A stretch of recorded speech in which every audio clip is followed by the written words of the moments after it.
राधे राधे दोस्तों, स्वागत है आपका राधा कृष्ण सखी चैनल पे। आज एक और नई कथा के साथ आए हैं।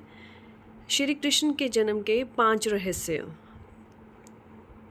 भगवान श्री कृष्ण हिंदू धर्म में सर्वोच्च हैं। वे हिंदू धर्म के केंद्र में हैं। उनका जन्म, जीवन और मृत्यु तीनों ही बहुत ही रहस्यमयी हैं। उन्होंने जीवन को संघर्ष की बजाय उत्साह और उत्सव में बिताने का उदाहरण प्रस्तुत किया है। हालांकि भगवान श्री कृष्ण का संपूर्ण जीवन ही संघर्ष में व्यतीत हुआ है, लेकिन फिर भी उन्होंने अपने जीवन के प्रत्येक संघर्ष या संकट को बहुत हल्के में लेकर उसे अपनी तरह से संचालित किया है। कहना चाहिए कि उन्होंने अपने जीवन को रोचक, रोमांचक और ऐतिहासिक बनाने के लिए खुद ही संकट और संघर्ष को जन्म दिया है। आओ जानते हैं उनके जन्म काल के 5 ऐसे रहस्य जिन्हें जानकर आप भी प्रेरित होंगे। पहला, भविष्यवाणी के अनुसार भगवान विष्णु को देवकी के गर्भ से कृष्ण के रूप में जन्म लेना था। तब अपने 8वें अवतार के रूप में 8वें मनु वैवस्वत के मनवंतर के 28वें द्वापर में भाद्रपद के कृष्ण पक्ष की रात्रि के 7 मुहूर्त निकल गए और 8वां उपस्थित हुआ। तभी आधी रात के समय सबसे शुभ लगन उपस्थित हुआ। उस लगन पर केवल शुभ ग्रहों की दृष्टि थी। रोहिणी नक्षत्र तथा अष्टमी तिथि के संयोग से यंती नामक योग में लगभग 3112 ईसा पूर्व को हुआ। ज्योतिषों के अनुसार रात 12 बजे उस वक्त शून्य काल था। कृष्ण जन्म के दौरान 8 का जो संयोग बना, उसमें क्या कोई रहस्य छिपा है?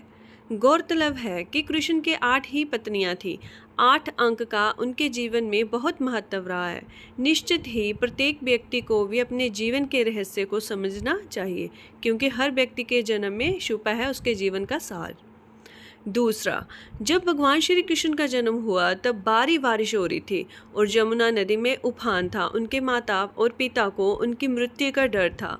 अंधेरा भी भयंकर था, क्योंकि उस वक्त बिजली नहीं होती थी।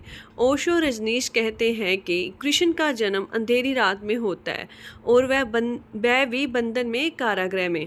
प्रत्येक व्यक्ति का जन्म इसी तरह होता है। मन के अंधेरे से और कारागृह से मुक्ति ही जीवन का लक्ष्य होना चाहिए।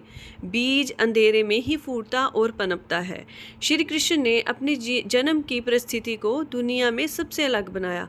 क्या आप नहीं जानते हैं कि दुनिया के प्रत्येक व्यक्ति के जन्म की परिस्थिति अलग होती है, लेकिन जो महान लोग होते हैं वे अपने जन्म की परिस्थिति को कठिन बनाते हैं। तीसरा रहस्य, कृष्ण का जन्म हुआ तो जेल के सभी संतरी माया द्वारा गहरी नींद में सो गए। जेल के दरवाजे स्वतः ही खुल गए। उस वक्त भारी बारिश हो रही थी। जमुना में उफान था। उस बारिश में ही वासुदेव ने नन्हे कृष्ण को एक सुपड़े में रखा और उसको लेकर वे जेल से बाहर निकल आए।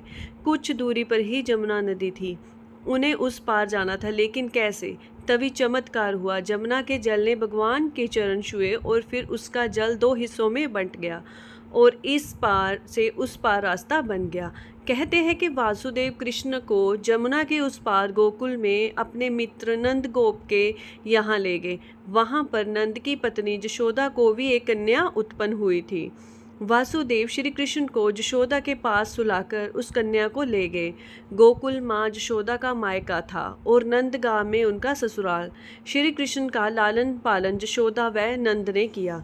दुनिया में ऐसे कई बालक हैं जिन्हें उनकी माँ ने नहीं, दूसरी माँ ने पाल पोस कर बड़ा किया है। दुनिया में जोग माया की तरह ऐसी भी कई बालिकाएं हैं जिन्होंने किसी महान उद्देश्य के लिए खुद का बलिदान कर दिया और फिर वे जीवन भर कृष्ण जैसे भाई का साथ देती रहीं।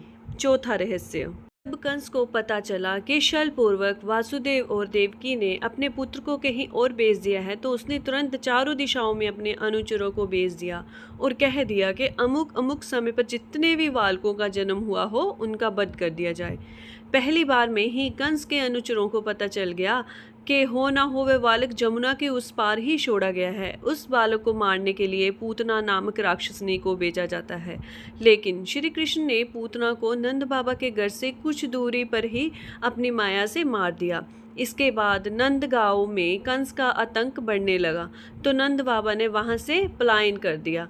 कृष्ण के जन्म के बाद उनको मारने की बहुत तरह की घटनाएं आती हैं, लेकिन वे सबसे बचकर निकल जाते हैं। जो भी उन्हें मारने आता है वह मर जाता है। कहना चाहिए कि मौत हार कर लौट जाती है। जिस व्यक्ति में जीने की तमन्ना है और जो मौत से नहीं डरता है, वही जिंदगी को सुंदर बना सकता है। रहस्य कहते हैं कि श्री कृष्ण के जन्म के समय 6 ग्रह उच्च के थे। उनकी कुंडली में लगन में वृषभ राशि थी जिसमें चंद्र ग्रह था। चौथे भाव में सिंह राशि थी जिसमें सूर्य विराजमान थे। 5वें भाव में कन्या राशि में बुध विराजमान थे। 6ठे भाव की तुला राशि में शनि और शुक्र ग्रह थे।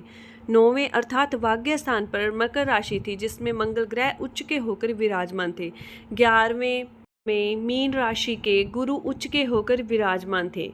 हालांकि कई विद्वान उनके कुंडली के ग्रहों की स्थिति को इससे अलग भी बताते हैं। कुछ के अनुसार केतु लगन में था तो कुछ के अनुसार 6ठे भाव में।